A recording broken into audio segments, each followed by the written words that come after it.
Meu nome é Helena, tenho 32 anos, e desde muito cedo aprendi a valorizar o trabalho e a dedicação. Vim de uma família simples do interior, onde meus pais lutaram duro para colocar comida na mesa. Não tive a oportunidade de estudar como gostaria, pois precisei ajudar em casa, e isso sempre foi uma marca em minha vida.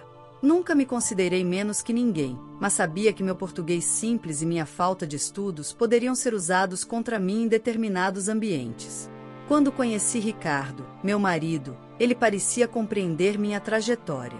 Era atencioso, bem-humorado e sempre dizia que o que mais admirava em mim era minha força de vontade. Eu acreditava de coração que tínhamos um futuro sólido pela frente. Ele tinha formação em administração e uma posição estável na empresa do tio, o que já o colocava em um patamar diferente do meu. Mesmo assim, nunca me senti inferior ao lado dele, pelo menos no início. Com o passar do tempo, percebi que Ricardo tinha um lado orgulhoso demais da própria instrução. Ele gostava de ser o centro das atenções, de mostrar que sabia falar bem, que tinha argumentos prontos e que entendia de tudo. Em conversas simples, às vezes corrigia minhas palavras de forma sutil, rindo depois como se fosse brincadeira. No começo, eu também ria, mas por dentro, um certo incômodo começava a crescer. Nossa vida de casado seguia aparentemente tranquila, mas as pequenas humilhações diárias foram se tornando constantes. Lembro-me de uma vez em que estávamos em um jantar com amigos, e eu errei o nome de um prato. Ricardo, sem perder a oportunidade, fez piada. "Ah, a Helena ainda está aprendendo, gente." Todos riram, e eu fiquei em silêncio, sentindo meu rosto queimar. Aquilo parecia inofensivo para os outros, mas para mim era doloroso. Apesar disso, minha relação com a sogra, Dona Marta, sempre foi diferente. Desde o início, ela me recebeu com carinho.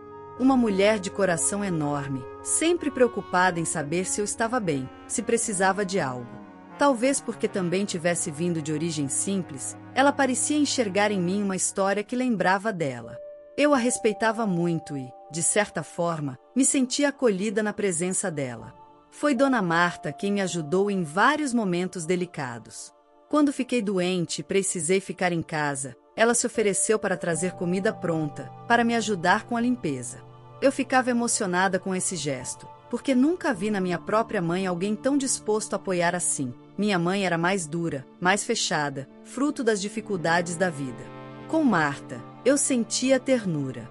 Mesmo com esse apoio, os olhares de Ricardo começaram a pesar. Eu notava quando ele me corrigia na frente da mãe, como se quisesse provar a ela que era um homem inteligente, casado com alguém mais simples. Marta sempre ficava em silêncio, mas percebia seu incômodo. Ela me lançava um olhar de compaixão, como se quisesse dizer que eu não precisava me envergonhar. Ainda assim, a cada correção, eu me sentia menor. Com a aproximação do aniversário de casamento dos pais de Ricardo, uma grande festa de família estava sendo organizada. Seria um encontro importante, reunindo tios, primos, amigos de longa data. Eu estava ansiosa e nervosa ao mesmo tempo. Queria muito causar boa impressão, mas sabia que em ambientes grandes, qualquer deslize meu poderia virar motivo de piada.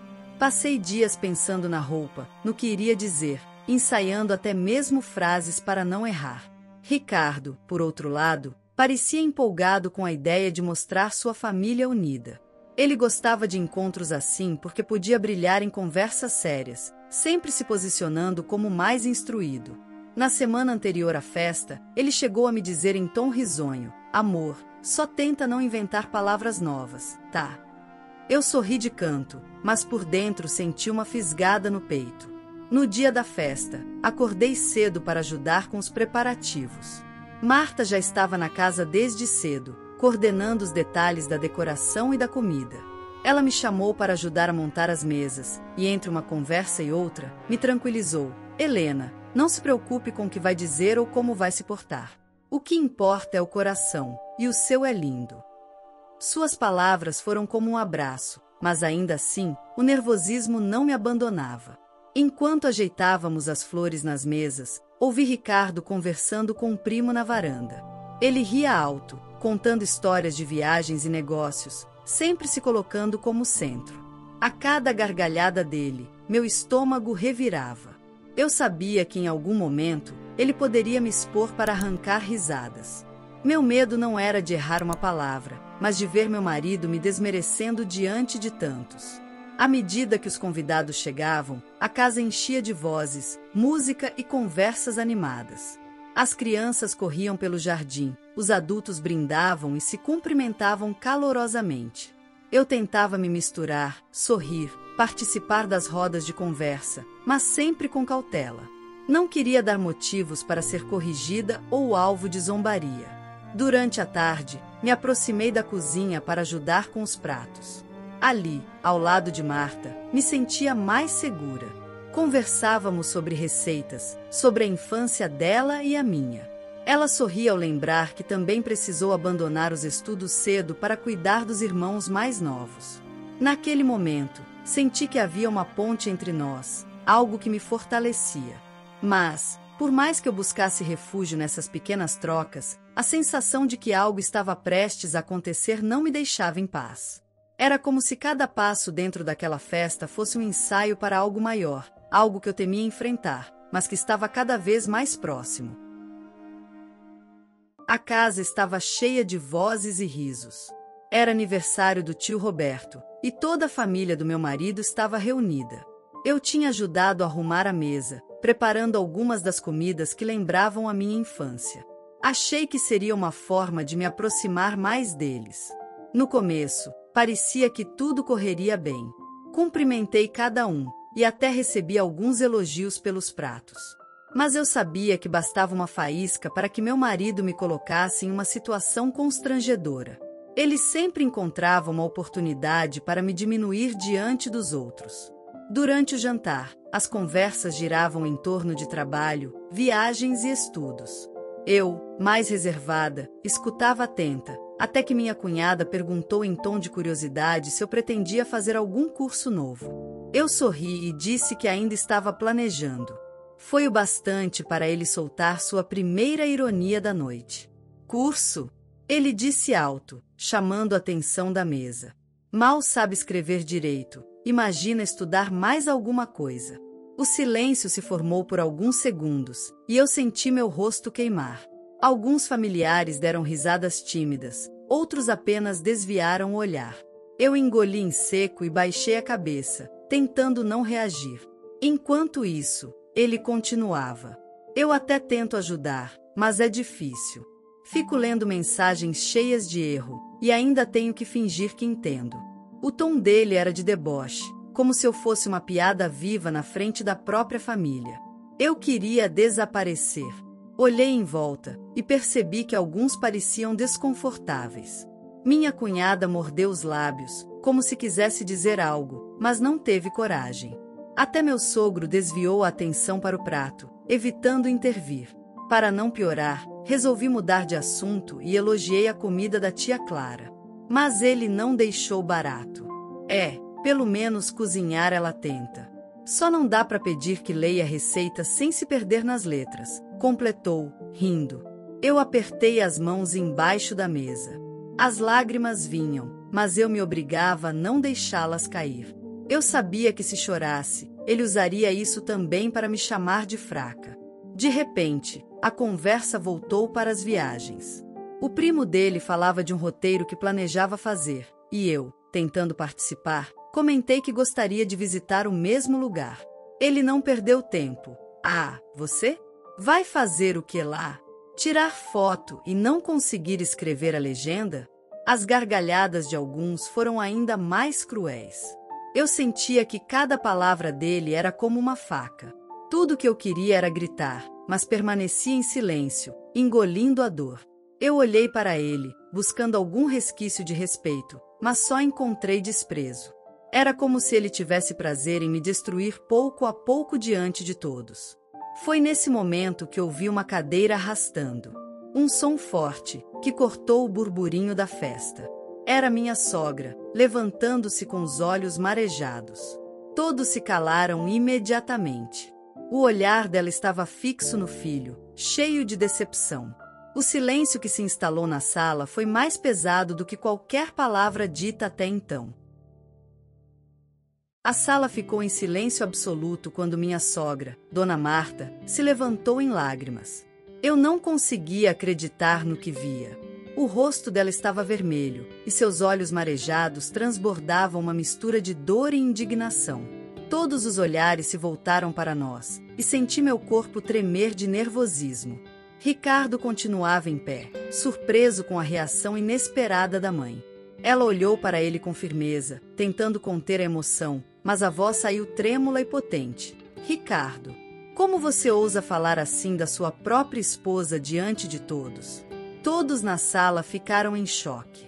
Algumas pessoas se levantaram, outras apenas prenderam a respiração, aguardando a continuação. Eu ainda estava imóvel, sentindo o nó na garganta. Nunca imaginei que alguém da família dele pudesse me defender de forma tão intensa. Cada palavra de Dona Marta era como um escudo, protegendo-me da humilhação que eu vinha sofrendo há tanto tempo. Ela não é analfabeta, nem burra, nem nada do que você disse, continuou, a voz ganhando força. Ela é mulher do meu filho, é digna de respeito, e sua forma de falar não diminui ninguém. A intensidade da fala fez Ricardo recuar um passo. O silêncio se tornou absoluto. Minha cunhada, que até então estava com um sorriso de deboche, de repente parecia pequena. Seus olhos se desviaram, e eu percebi que ela estava sentindo vergonha pela primeira vez. A tensão na sala era palpável, e eu finalmente respirei fundo, sentindo uma sensação de alívio se espalhar pelo corpo. Ricardo olhou para mim, e pude ver a mistura de surpresa e vergonha em seu rosto. Mas, eu só estava brincando, disse ele, tentando justificar sua atitude. Dona Marta não se abalou. Brincadeira? Repetiu, com voz firme e firmeza inabalável. Isso não é brincadeira, Ricardo. Humilhar a própria esposa não tem desculpa. Eu não vou permitir que você trate a Helena assim. O tom da mãe dele era definitivo, e não havia espaço para contestação. Eu ainda estava sentada, mas sentia meu coração se encher de gratidão. Nunca pensei que sentiria orgulho da mãe do meu marido. Ela se aproximou, segurou minha mão e disse: Helena, não se deixe abater. Você é digna de amor e respeito. Sempre foi. A plateia começou a comentar entre si, alguns concordando silenciosamente, outros ainda perplexos com o que acabará de acontecer. Eu percebi olhares de aprovação de alguns tios e primos, como se finalmente a verdade sobre mim estivesse sendo reconhecida. Ricardo permaneceu calado por alguns segundos, processando o impacto da repreensão pública. Eu podia ver seu orgulho sendo abalado, e senti uma estranha satisfação ao perceber que a autoridade dele estava finalmente sendo contestada. Minha cunhada não falou nada. Ela evitava o meu olhar, e percebi que cada palavra cruel que havia dito agora parecia pesar sobre ela. Eu respirei fundo, deixando a tensão sair aos poucos, mas ainda com a adrenalina do momento correndo em minhas veias. Dona Marta se voltou para todos os presentes, com lágrimas ainda escorrendo pelo rosto. Que sirva de lição para todos nós. Não se julga alguém pela aparência, pela origem ou pelo jeito de falar. Cada pessoa tem seu valor, e a Helena mostrou isso com sua força e dignidade. O silêncio permaneceu, e então, uma das tias se aproximou e disse: Finalmente alguém disse a verdade. Risos contidos e acenos de cabeça foram espalhados entre os parentes. Eu senti que algo havia mudado de forma definitiva naquele ambiente. Ricardo olhou para mim, agora com outra expressão. Ele finalmente sentou-se, cabisbaixo, enquanto eu me levantava devagar. Senti a força retornar ao meu corpo. Pela primeira vez, eu não era apenas alvo das piadas dele. Eu era protegida, respeitada, e minha dignidade havia sido restaurada. Minha cunhada se afastou, ainda sem palavras, e eu percebi que ela finalmente entendia o que havia feito de errado. Ela não ousou mais se aproximar, e sua postura mudou completamente diante de todos. Marta me abraçou firmemente, e disse: Nunca mais deixe que ninguém te diminua assim, Helena. Eu estarei sempre aqui por você. Aquela frase ecoou dentro de mim, e senti minhas forças renovarem. Os convidados começaram a retomar a conversa, mas agora o clima havia mudado. A festa continuava, mas uma linha invisível havia sido traçada. Ninguém mais ousaria me humilhar, e isso era perceptível nos olhares de todos. Ricardo permaneceu em silêncio, refletindo sobre suas ações. Eu sabia que o orgulho dele havia sido ferido, mas isso não me afetava mais. Minha autoestima, meu respeito próprio e a proteção da sogra haviam me dado a força necessária. Naquele momento, percebi que nada do que ele dissesse poderia mais me atingir. A festa continuava ao redor, mas eu estava em paz comigo mesma. Havia passado por humilhações, mas a justiça havia sido feita e a dignidade restaurada. Dona Marta ficou ao meu lado até o final da festa, sorrindo e me apoiando em cada gesto. A sensação de pertencimento e acolhimento que eu senti naquele momento jamais esquecerei. E assim, entre lágrimas, abraços e olhares de aprovação, a festa terminou transformando-se em um ponto de virada. Eu não era mais a Helena tímida e humilhada. Agora, eu era respeitada, amada e protegida, e minha história com Ricardo jamais seria a mesma. A história de hoje chegou ao fim. E se você quiser mudar a sua história através de deliciosos brigadeiros gourmets, os tornando sua fonte de renda extra, ou até mesmo principal, adquira agora seu livro digital, que chegará no seu e-mail com mais de 80 receitas de brigadeiros por um preço ridiculamente barato. Você ainda ganha bônus sensacionais como planilha mágica de precificação, receitas bônus de outros doces e muito mais. E se não quiser fazer renda com seus brigadeiros, você pode simplesmente deixar seus amigos e familiares apaixonados por essas gostosuras. Clica no link da descrição ou do primeiro comentário desse vídeo e reserve agora seu livro digital. E não se esqueça de comentar qual lição você tirou dessa história. Também deixe um like no vídeo e se inscreva para não perder os próximos vídeos. Tchauzinho!